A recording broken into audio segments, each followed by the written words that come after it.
უიარაღო ომი მიდის ქვეყანაში. დაპყრობილი ვარ, არჩევნები იქნება, ის იქნება შემონაწილების აღება უფლება და უმრავლესობაში მოხდება მაგით. როგორც ასე მგონია, ასე ვწლით ქვეყანა. არ საჯაროვდება ის ხელშეკრულება, რომელიც გაფორმებული არაბულ კომპანიასა და ქართული ოცნების მთავრობას შორის. არასწორია. გაყიდულივად საქართველოსა. რატომ არ საჯაროვებენ ამ ხელშეკრულებას? არის შეგიძლია რომ ალბათ რაღაცა სეკრეტი არსებობს, მათ დაიცეთ რომ არ ვიცოდეთ ჩვენ. ანუ უნდა იყოს საჯარო და ღია ეს ხელშეკრულება. ღია უნდა იყოს, ჩემი ქვეყანა, ჩემი ოჯახია და ამიტომ მეც უნდა ვიცოდეთ ჩემი ქვეყნის ბედი. არა მარტო ერთი ორმოს წვეთის ქვეყანა. რა ხელისუფლება არაფერს არ იცავს. ეს თავის საკუთარ თავს და მის ჯიბს. სხვა არაფერს არ იცავს. შვიდობა კი არა ომია უიარაღო დღეს ქვეყანაში. არ ჩანს რომ ხალხი არ გამოდის. მოწყინდა, მობეზდა ხალხი. მაგრამ შვიდობა გვაქვს რომ ცდება ამას იძახის. შვიდობა რა, ხალხი მშიერია. შვიდობა ასწრაფია. მაგრამ ჩვენ იარაღი დაიჭიროს ხოლმე გევიდეს ფერმის ხალხი. კი უკრაინასა რო ჩვენ რუსეთს ვერ დავეჯახებთ, თქმა უნდა, მაგრამ ჩვენი თავის დაცვა ყოველთვის შეგვიძლია. მე როგორც ასაკანი გასი შემიძლია დავიდე და ჩემი ქვეყანა დავიწყო. არაბული ქალაქების მოწყობა საქართველოში, ამაზე რას ფიქრობთ? რა როცა ხელშეკრულება რაც გააფორმეს ინვესტორთან, არის გასაიდუმლოებული, კომერციული საიდუმლოება არისო. ამაზე რას? მე არა გაშიფრული არა რა ხელშეკრულება, რა პირობები არ წერია. ხელშეკრულებაში კი წერია ყველაფერი, მაგრამ ვერ გავასაჯაროვებთ, ვერ გაჩვენებთ, იმიტომ რომ მე კი წერია, მაგრამ ვის სასარგებლოდ წერია, მაია საქმე.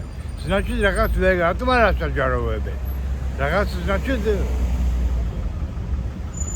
თაღლითობას აკადგილე. იმიტომ ალბათ. თქვენ რა სახის საფრთხეს ხედავთ არაბულ ინვესტიციებში? თან ეს საკმაოდ სულ ინვესტიციები უნდა შეისწავლო ხომ ჯერ. და მე უნდა გასწრაფო, რა ის რა პირობებია. თუ კაი პირობებია 6 მილიარდ ნახევარი ცოტა თანხარა. მე კიდიდან ჩვენები მუცხა იყიდის ბინებს აცხას. ქალაქები თბილისში 600 ჰექტარი და ბათუმში 260 ჰექტარი მგონია, ხო? იქა. კრძანიში და გონიოში. რატომ არ ასაჯაროვებენ? თუ რამე ნაკლი თუ არა და რამე დეფექტი თუ არა აქვს მათზე აგებლოთ. ისა მაგრამ ვაენი არა სამხედრო ხომ არა? რა ახლა კომერცია ხალხის ფული ტრიალებს და ჩვენი ფული. და რა საიდუმლო მაგა? სამხედრო სასხა იქნება თუ არა, მაგრამ საიდუმლო არა, საიდუმლო მათთვის რომ იმ ფული რაღაცა მაგ მაგას პრობლემა. უნდა გასაჯაროვდეს და გაპროტესტდეს უნდა. არაბული ქალაქების მოწყობაზე რას ფიქრობ საქართველოში, არაბულ ინვესტიციებზე? მაგი კარგია, მე შემოყარა ხალხი. და აგა ჩვენ გვამწვალებს. ეს ფული ყველა წავა ბიუჯეტშიო, კახი კალაძე იძახის, ასევე გაიზრდება პენსიებიო, ჯანათვის პროგრამებიო. ჯერ ესეთი უკვე სახელმწიფო სამსახურებშიც საზღვარგარეთიდან შემოყავთ ხალხი, იაფი მუშახელი, ეს იქნება პაკისტანი, ინდოეთი და სავარაუდოდ არაბებს როგორც ახასიათებ, მთელი არაბეთიც ინდოელებმა და პაკისტანელებმა აშენენ და აქაც იგივე იქნება უბრალოდ აი მდიდარ არაბებს დაემატება გაჭირვებული ინდოელები და პაკისტანელები. და ეს ფული იტრიალებს უშუალოდ მათში და რაღაც ნაწილი მივა სამთავრობო ჯიბეებში.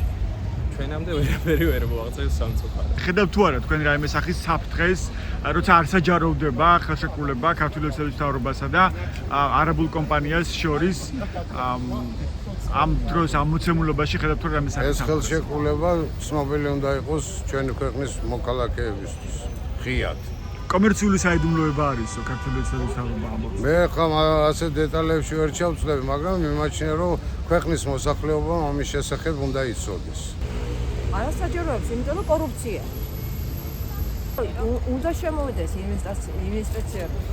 უნდა იყოს, მაგრამ ნორმალური, ევროპული რა თქმა უნდა. ჩვენ 30 წელია ევროპა და ამერიკა გვეხმარება. მაგითი გვიდგია დღემდე სულით და ემიგრანტები.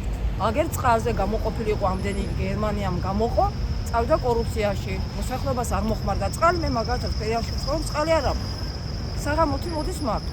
მასი ხანა იყიდის ისე არაბები. ჩემისანა მე აკვირია რომ გადმოვედი მუშაობ. და ფეხი დავჩანჯალობ, იმიტომ რომ მე ვერ მოვაგროვე ვერაფერი. და იგენ სოციალურ გალიშმები და მილიონერები არიან.